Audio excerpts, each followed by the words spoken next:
Hola, Dios te bendiga. Soy Víctor Cáceres, tu hermano en Cristo. Bienvenidos a ¿Qué nos enseña la Biblia hoy?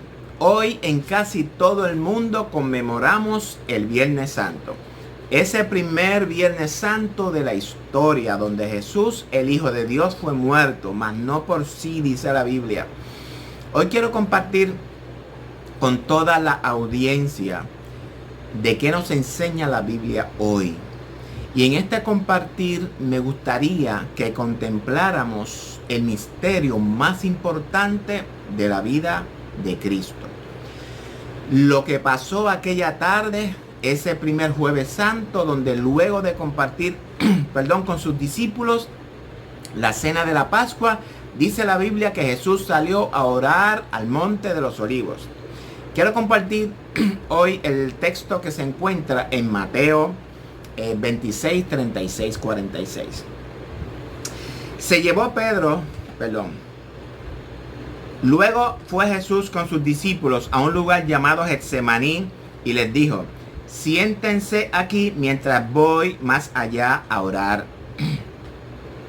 Y se llevó a Pedro y a los dos hijos de Zebedeo y comenzó a sentirse triste y angustiado. Es tal la angustia que me invade que me siento morir, les dijo. Quédense aquí y manténganse despierto conmigo. Yendo un poco más allá, se postró sobre su rostro y oró: Padre mío, si es posible, no me hagas beber este trago amargo, pero no seas lo que yo quiero, sino lo que tú quieres. Luego volvió a donde estaban sus discípulos y los encontró dormidos. No pudieron mantenerse despiertos conmigo ni una hora, le dijo a Pedro. Estén alerta y oren para que no caigan en tentación. El espíritu está dispuesto, pero el cuerpo es débil. Por segunda vez se retiró y oró: Padre mío, si no es posible evitar que yo beba este trago amargo, hágase tu voluntad. Y voy a insertar lo que dice Lucas. Y estando en agonía, oraba más intensamente, y era su sudor como grandes gotas de sangre que caían hasta la tierra. Cuando volvió otra vez los encontró dormidos, porque se les cerraban los ojos de sueño. Así que los dejó y se retiró a orar por tercera vez diciendo lo mismo. Volvió de nuevo a los discípulos y les dijo: ¿siguen durmiendo y descansando? Miren, se acerca la hora, y el Hijo del Hombre va a ser entregado en manos de pecadores. Levántense, vámonos. Ahí viene el que me traiciona. Así que una noche muy triste. Una noche muy triste. Nadie puede imaginarse el ambiente que había en ese jardín de Getsemaní. Un ambiente pesado, un ambiente espeso que hacía dormir a los discípulos. Dice que Jesús 3 veces fue a orar y las 3 veces cuando volvió los encontró durmiendo. Pero no dormidos por sueño, sino que había un ambiente de angustia, de tristeza insoportable. La pregunta que nace siempre es: ¿qué había en esa copa que Jesús no quería tomar? Y le pidió 3 veces al Padre: Padre, si es posible, pasa de mí esta copa sin que yo la beba. ¿Qué había en esa copa? Hay algunos que dicen que a lo que Jesús le tenía miedo era que se acercaba el día siguiente a la cruz. Y entonces Jesús decía: ay, ¿en qué lío me he metido? Y muchos interpretan que Jesús le pedía a Dios que si fuera posible salvar al hombre, de otra manera y no tener que ir a la cruz. Sin embargo, jóvenes, eso es imposible. Es absurdo. ¿Cómo Jesús va a tener miedo a la cruz? Si en esa época miles morían crucificados, era la pena de muerte que daban los romanos a los reos. Jesús no era el único. Y además sabemos que ese mismo día iban a ser crucificados 2 personas más con él. Por eso es que yo creo que cuando nosotros, los maestros y los predicadores, enfatizamos los sufrimientos de Cristo en la cruz, pobrecito Jesús, ahí colgado entre el cielo y la tierra, y esos clavos desgarrando sus manos y sus pies, y las espinas que lo herían, y la sangre corría. Y uno dice, ay, pobrecito Jesús. Jóvenes, enfatizar los sufrimientos de Cristo en la cruz, aunque sabemos, ¿verdad?, que la cruz era una tortura horrorosa. No es justo, jóvenes, no es justo y también es erróneo. ¿Cómo Cristo va a ser tan cobarde? Si para eso había venido. Él dijo muchas veces que Él había venido para morir y que iba a estar en el seno de la tierra 3 días y que después iba a resucitar. Cristo sabía todo esto. ¿Cómo va a decirle ahora, Padre? No puede ser, jóvenes. Muchos, después de Jesús, muchos que creyeron en Jesús, fueron crucificados como Jesús. Y también se dice de Pedro que también murió crucificado. Y Pedro dijo, cuando llegó a la cruz, yo no soy digno de que me crucifiquen como a mi maestro. Quiero que me crucifiquen con la cabeza hacia abajo. Y cuando llegó a la cruz, dicen que abrazó la cruz y dijo, bendita cruz en la que murió mi Salvador. Entonces, ¿cómo Jesús va a titubear y a tener miedo de la cruz? En ninguna manera, jóvenes. El dolor y la agonía de Cristo era mucho más grande que la cruz. Mucho más pesada, mucho más profundo que los clavos y las espinas y la lanza. Lo que estremecía a Jesús era algo muchísimo más grande, porque Jesús no vino para ser un mártir. Cuando Pedro murió en la cruz se le llama mártir. Cuando Esteban fue apedreado se le llama mártir. Hubo muchos mártires, pero Jesús no era un mártir. Ahora bien, ¿qué es un mártir? Es uno que muere por sus ideas, por sus creencias.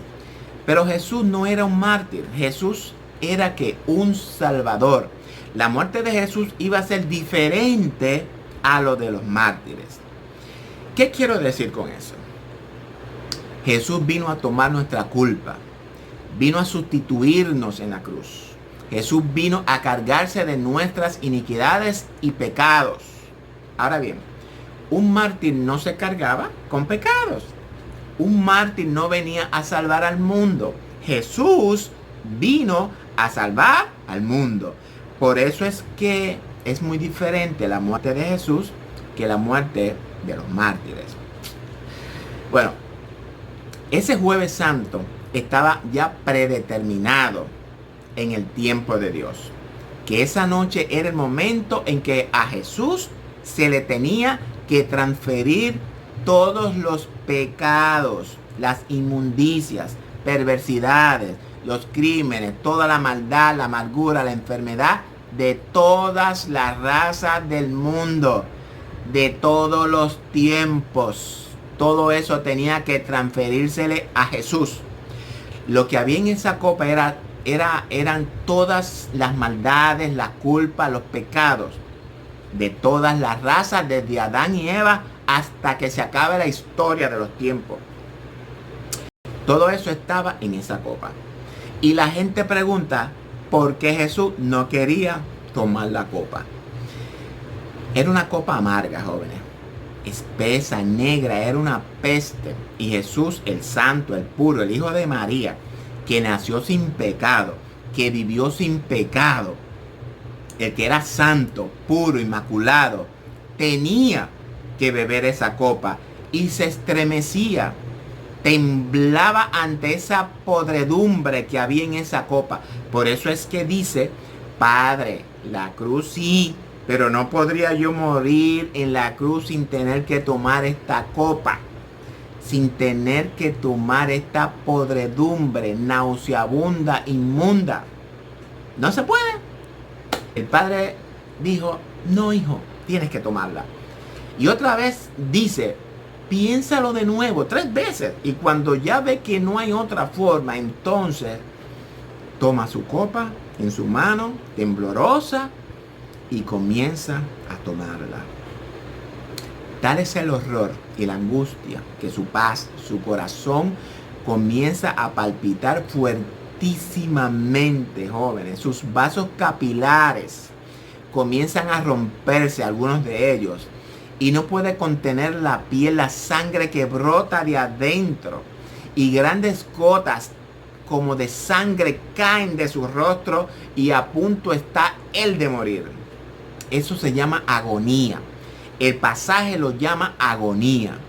Y eso no es nada. Dice el escritor a los hebreos que Cristo, en los días de su carne, ofreció ruegos y súplicas con gran clamor y lágrimas al que le podía librar de la muerte. Y fue oído a causa de su temor reverente y aprendió la obediencia. A tal punto que un ángel tuvo que venir a fortalecerlo y aprendió la obediencia a tomar esa copa. Gracias a Dios que le mandó un ángel para fortalecerlo. Pero fueron momentos horribles.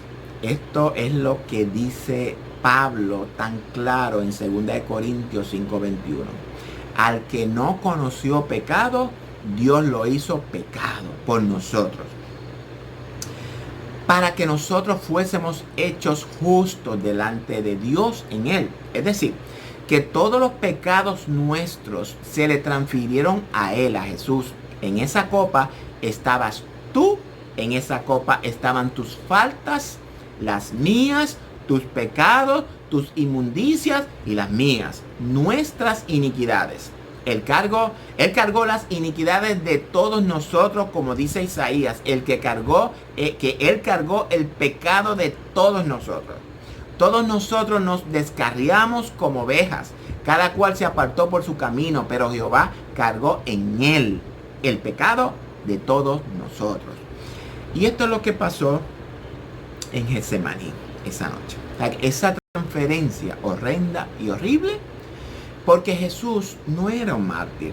Jesús era un salvador, uno que vino a salvarnos. Por esto es que sudó gotas de sangre.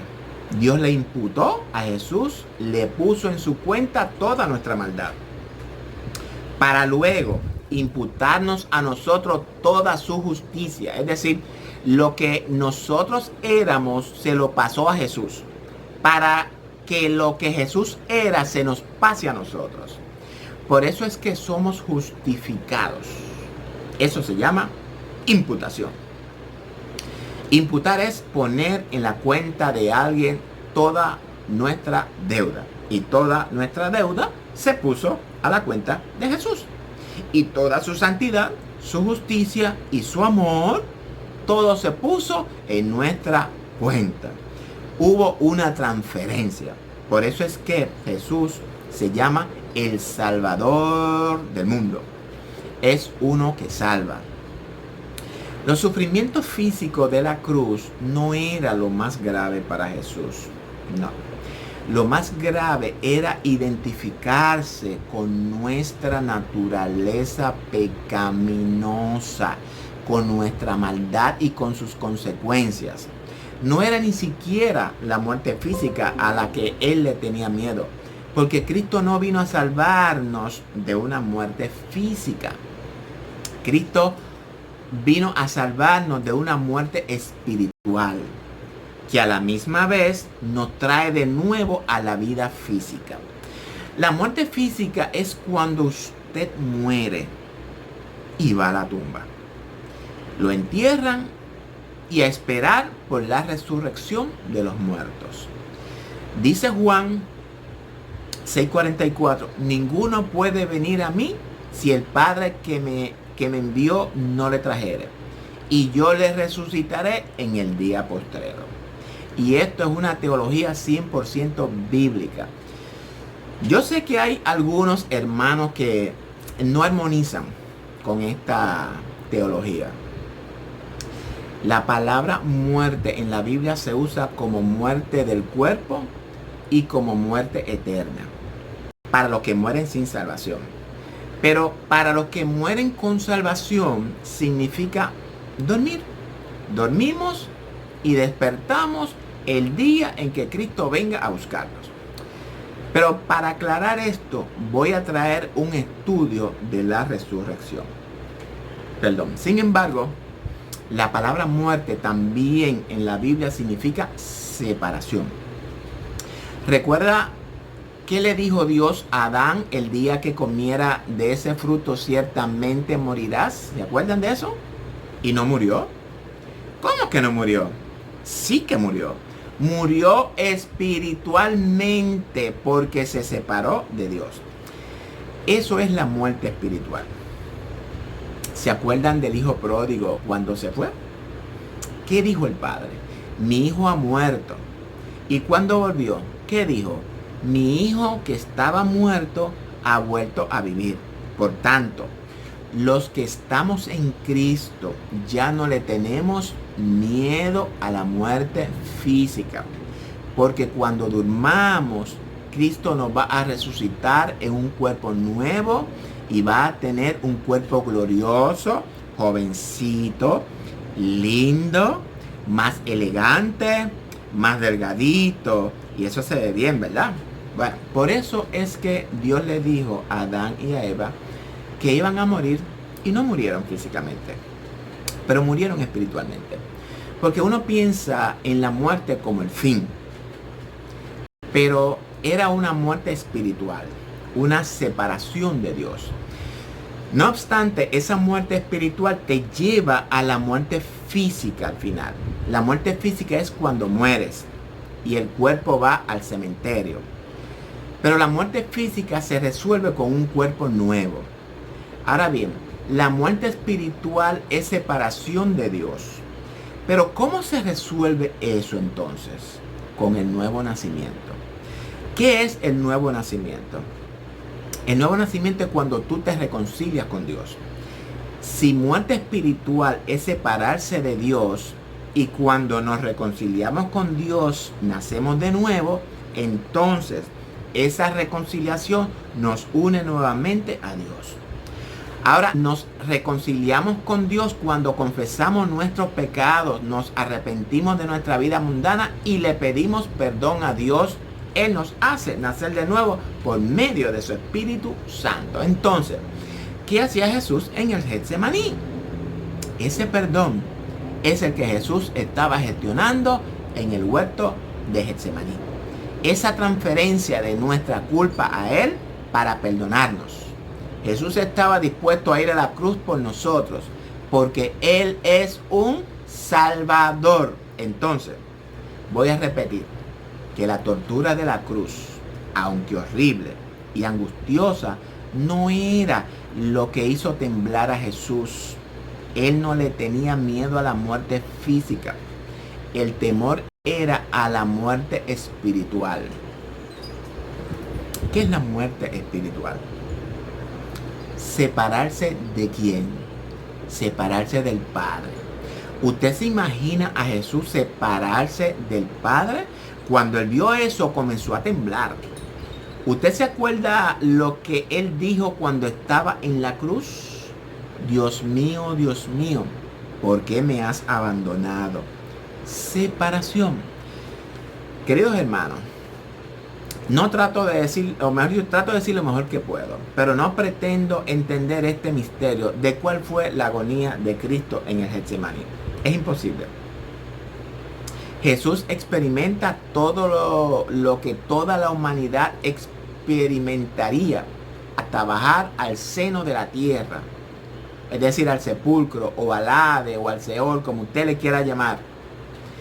Gracias a Dios que hay un domingo de resurrección, pero todavía estamos en este jueves y es necesario que pasemos por este trance para que podamos valorar la salvación.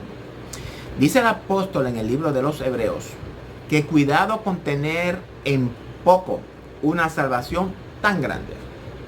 Entonces, ese era el miedo de Jesús, porque Él era puro y santo, y tener que tomar esa copa donde estaban todas nuestras inmundicias y maldades, y porque Él era el Hijo eterno de Dios, ser separado y morir la muerte que le correspondía a Adán, le causaba terror. Recuerda que le dijo Dios a Adán: el día que coma esa fruta ciertamente morirás. Ahora Jesús tenía que venir a reconciliar a Adán con Dios. Esa separación nuestra de Dios por la desobediencia de Adán nos conducía a una muerte eterna en el lago de fuego. Hermanos, yo sé que las espinas dolían, los clavos rasgaban, la lanza pinchaba, pero nada era como el sufrimiento de su espíritu, el sufrimiento interior. Esa era la agonía, no lo de afuera, sino lo de adentro. Es por eso que les dijo a los discípulos: velen conmigo, oren conmigo, mi alma está angustiada hasta la muerte. Estoy triste hasta la muerte, decía. Era un ambiente horrible que había en ese lugar. Y para colmo, ahí venía Judas para entregarlo. Y todo eso se le juntaba una cosa detrás de la otra. Y nuestro Señor bebió esa copa hasta la última gota. Jesús sabía que el pecado lo separaría de Dios. Y eso era lo que estaba pasando cuando Jesús se hizo pecado por nosotros. Él fue separado de Dios. Dios dio vuelta a su cara. ¿Por qué? Porque en Jesús estábamos representados todos nosotros. Éramos nosotros los que merecíamos el juicio. Éramos nosotros los que merecíamos el infierno. No solamente nosotros los que estamos aquí en Puerto Rico, sino que todas las razas del mundo, los hijos, desde los hijos de Adán hasta el final de todos los tiempos. Todo estaba sobre los hombros de Jesús. Nunca alguien podrá ni siquiera imaginar la angustia, el horror y la agonía interior de Jesús en Getsemaní. Y desde allí en adelante, en su crucifixión, Jesús padeció como nadie se puede imaginar. Lo que pasó en Getsemaní, creo que ningún hombre común podría soportarlo. En verdad. Semejante horror no hay hombre que lo pueda soportar. Su padecimiento era más interior que exterior. Lo físico no fue lo que lo mató. Ustedes saben que él duró vivo pocas horas. A los otros dos tuvieron que matarlo. ¿Por qué? Porque venía la Pascua y no podían pasar en el fin de semana ahí colgados. ¿Entiendes? Así que tuvieron que romperle los huesos y matarlo. Pero a Jesús, cuando fueron a quebrarle los huesos, ya había muerto. ¿Por qué? Porque la angustia interior lo hizo aún morir físicamente más rápido. La sangre que él derramó en la cruz es solo el símbolo. La sangre física de Jesús es el símbolo visible de un tormento, de una muerte espiritual interior, que es invisible, pero intenso e inimaginable. Cuando tomamos la comunión y vemos la sangre, eso es un símbolo de esa otra sangre o sufrimiento. El ojo humano mira las espinas, el ojo humano mira la lanza, y los predicadores solo subrayamos esos dolores físicos. Pero es injusto hacerlo, porque esos dolores físicos los sufrían todos los que morían en cruces. Pero Jesús soportó la inmunda carga de toda la rebelión universal. Así que debemos de mirar más allá de los clavos y de la sangre física, jóvenes. Lo que voy a decir ahora, quiero que le presten atención. Lo que voy a decir nos va a ayudar a entender esta verdad. No me gusta decir esto, pero tengo que decirlo para que podamos entender. ¿Sabe usted que Jesús no murió injustamente como algunos creen? Porque ese Pilato, ¿qué hizo? ¿Por qué lo entregó? ¿Sabe usted que si no lo hubiera entregado, estuviésemos todos perdidos?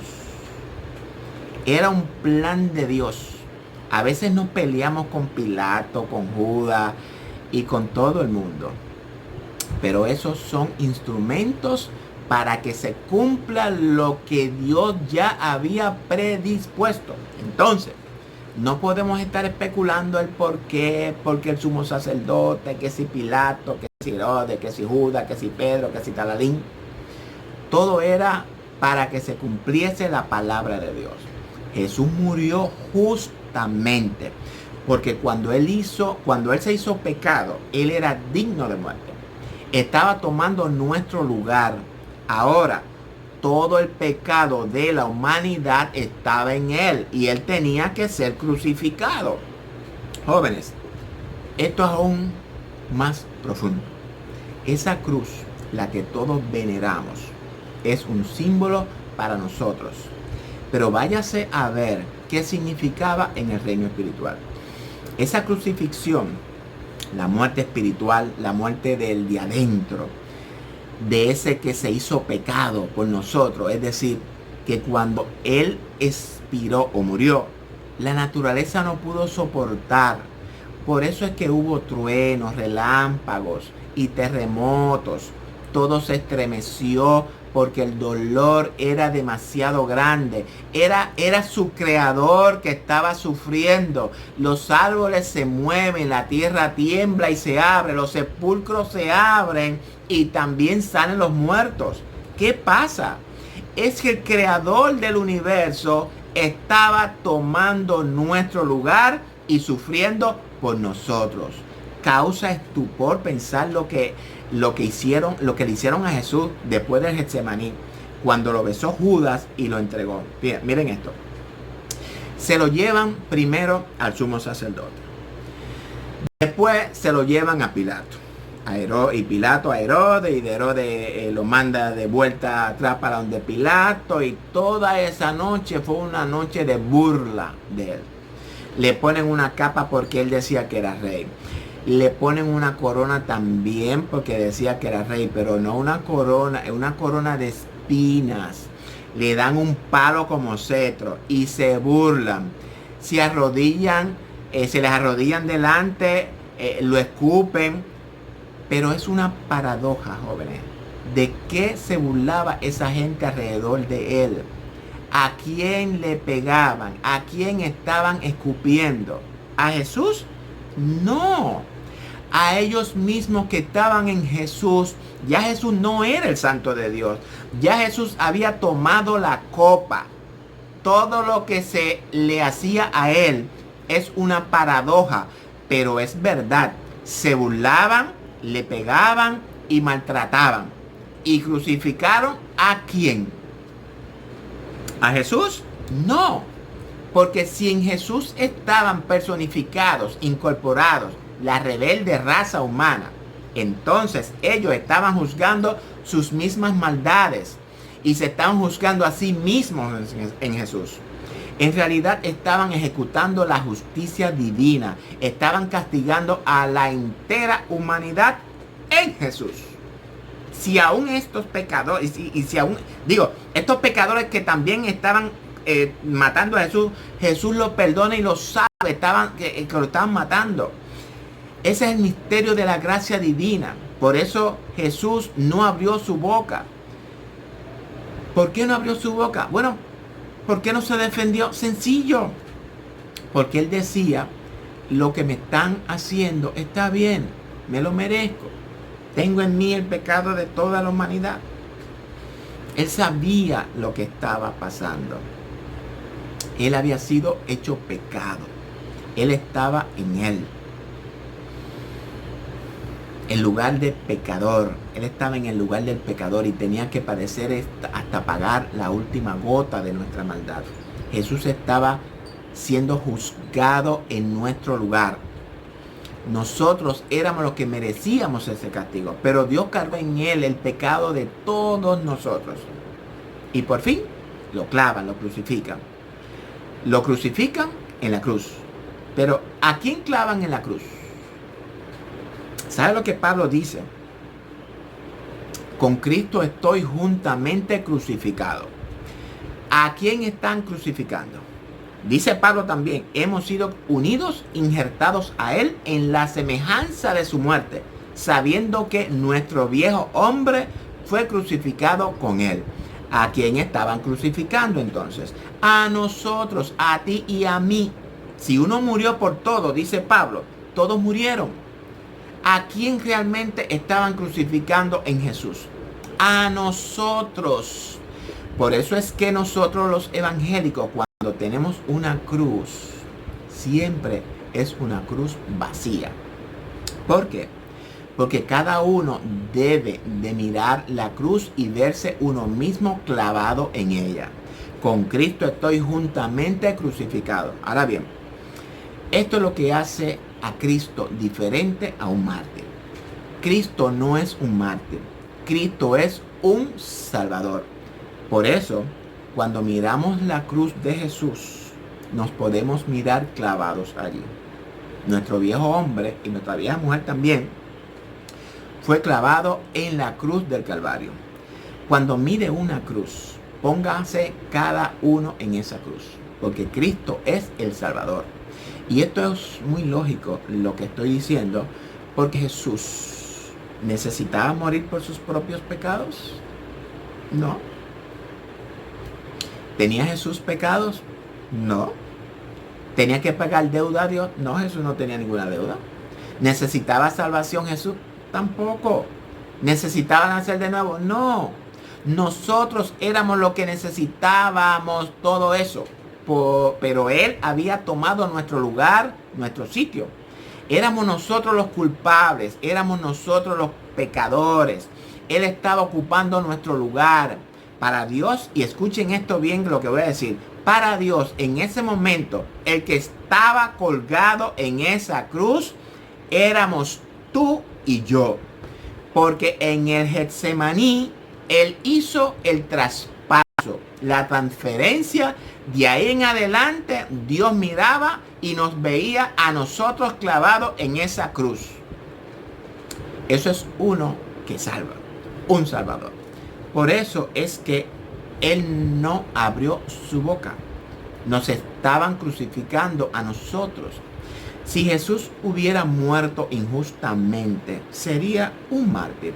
Un mártir es uno que muere injustamente. Salvador es uno que muere por uno que quiere salvar. Muere para salvar. Así que muere justamente. Jesús es más que mártir, es Salvador. Ahora bien, ¿qué lo hace Salvador? Que Él bebió la copa de la humanidad entera. Y en Él morimos todos nosotros. En esa cruz podemos ver nuestra cara y allí vernos crucificados. Hay muchos mártires que murieron en cruces, pero no bebieron esa copa. Solo uno, Jesús, bebió la copa y murió por nosotros. Jesús moría por los que lo estaban matando. Eso tenemos que tenerlo. Ahora bien, cuando uno entiende esto, la vida se transforma. Mi vida se transformó. Porque hay algunas personas que, a pesar de ir a la iglesia y todo eso, todavía tienen duda de su salvación. No sé por qué. Uno no puede ser medio salvado, como una mujer no puede estar medio embarazada. O está o no está. No hay tal cosa como medio salvado. No. La salvación de Cristo es total. Jesús tomó sobre sí todas nuestras faltas. Y voy a ponerlo de esta manera para que lo puedan entender mucho mejor. Voy a usar nuevamente la palabra imputación. Ustedes saben que la palabra imputación es muy, pero muy teológica. Pero la voy a explicar de una manera sencilla. Aunque es un concepto teológico, pero les va a ayudar a entender esto con más claridad. Algunos dicen Pero ¿será posible que uno pueda ser salvo solamente por creer, sin hacer algo, sin obras? Y usted puede entender que sí es lógico tener que hacer algo para ser salvos. Pues tengo que decirle que no es lógico. Mucha gente dice, ¿cómo es posible? Hay que ganárselo. Pues no es así.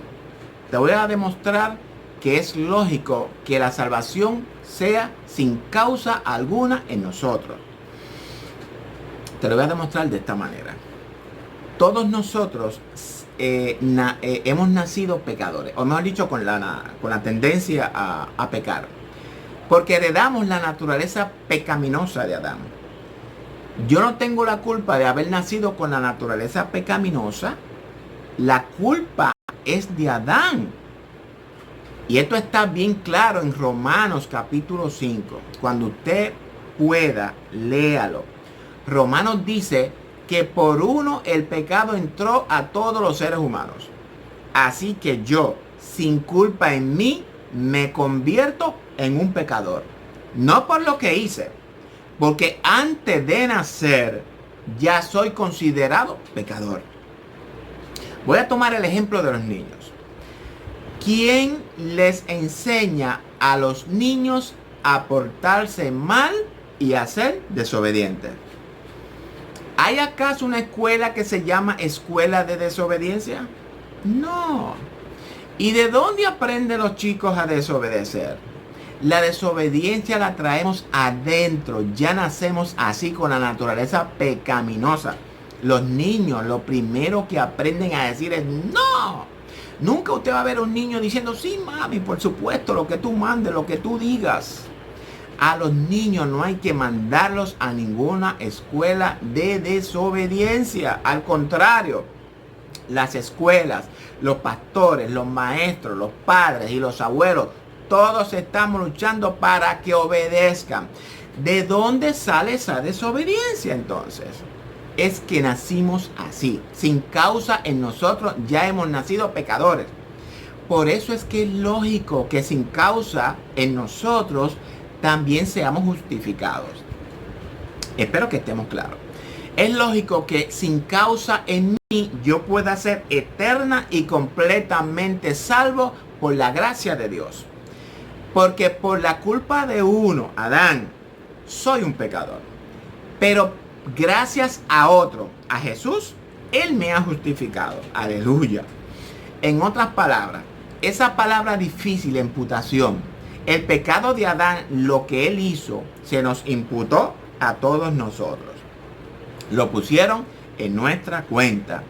Y ya nos hacemos pecadores. Imputación es poner en beneficio de otro mis bienes o todos mis males. En este caso, todos los males de Adán y Eva los cargamos todos nosotros para siempre. Pero ahora aparece Jesús y dice, espérese un momentito.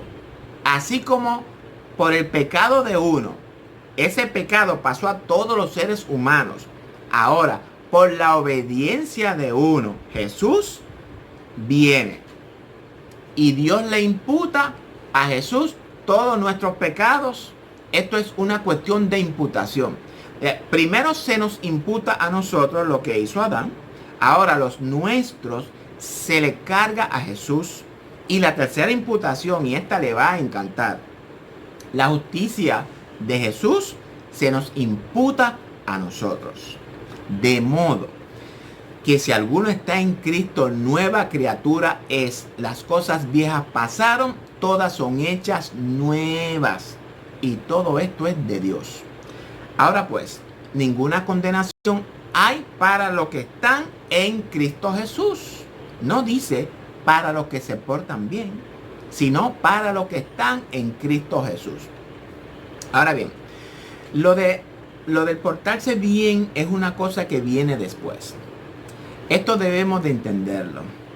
El que no está en Jesús no se puede portar bien. Por más que quiera. Como dice la canción. Muchos años he luchado por ser bueno. Y no puedo ni he podido ser mejor. Y no puedo hacer el bien aunque yo quiero. porque es malo y perverso el corazón. Más o menos así dice. No soy cantante. Y eso es cierto. Es por eso que si uno lee Romanos bien claro, Pablo quiere que usted se vea crucificado, se vea sepultado con Cristo, se vea resucitado con Cristo en vida nueva. Y que usted mismo se diga, viejo, usted está muerto, porque esto es un acto de fe. Antes de terminar, quiero repasar las 3 imputaciones. Primero, el pecado de Adán se nos imputa a nosotros. Segundo, el pecado nuestro se le imputa ¿a quién? A Jesús. Y tercero, la justicia de Jesús se nos imputa a nosotros. Aleluya. Esta es una lección teológica sin tener que ir al seminario. Ahora bien, para terminar, tengo una pregunta. ¿Qué quiere decir en el nombre de Jesús?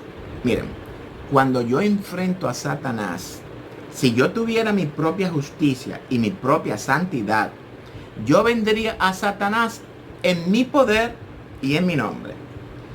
Pero como mi justicia es la de Jesús, yo vengo y le digo a Satanás, Satanás, en el nombre de Jesús. Pero tú eres un pecador. Ya lo sé. Y por eso es que vengo en el nombre de Jesucristo. Jóvenes, es su justicia la que cuenta. Es su santidad la que cuenta y la que vale. Es por eso que vengo en su nombre. Si usted recibe un cheque con la firma de Donald Trump y otro con la firma mía, ¿cuál usted cree que tiene más fondo? Estoy seguro que el de Trump tiene más fondo. En el nombre de Jesucristo es que está su justicia. Todo lo que es Jesús soy yo y eres tú. Nosotros nos gloriamos en la cruz de Cristo. Pero siempre que la gloria sea para Cristo. Note que tenemos nada para gloriarnos nosotros mismos. Todo nos fue imputado y estamos agradecidos y contentos. Y ahora tenemos valor. Y con esto casi termino. Estamos celebrando una semana santa diferente a todas las que muchos de nosotros hemos celebrado. El coronavirus ha paralizado al mundo entero. Ha encerrado en sus casas al mundo entero, inclusive a la iglesia de Jesucristo. Sin embargo, hay algo que no ha podido paralizar: nuestra fe, nuestra confianza y nuestra salvación. Adoramos y alabamos a nuestro Dios en todo el mundo. Nuestros corazones están abiertos, sin miedo, para continuar sirviendo a nuestro Dios. Pudo separarnos físicamente, pero no pudo separarnos espiritualmente. Esto va a pasar pronto, jóvenes, en el nombre de Jesús.